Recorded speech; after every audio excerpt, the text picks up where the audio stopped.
Hello అండి, hi అండి. గూవల చెరువు వారి పాలకోవా అనమాట.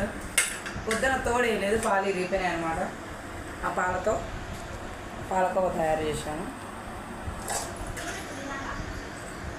పాలు వేస్ట్ కాకుండా పెరుగు వేరలేదు, మరీ ఎన్ని డబ్బులు పెట్టి కొనుక్కునే పాలు పడేయలేము.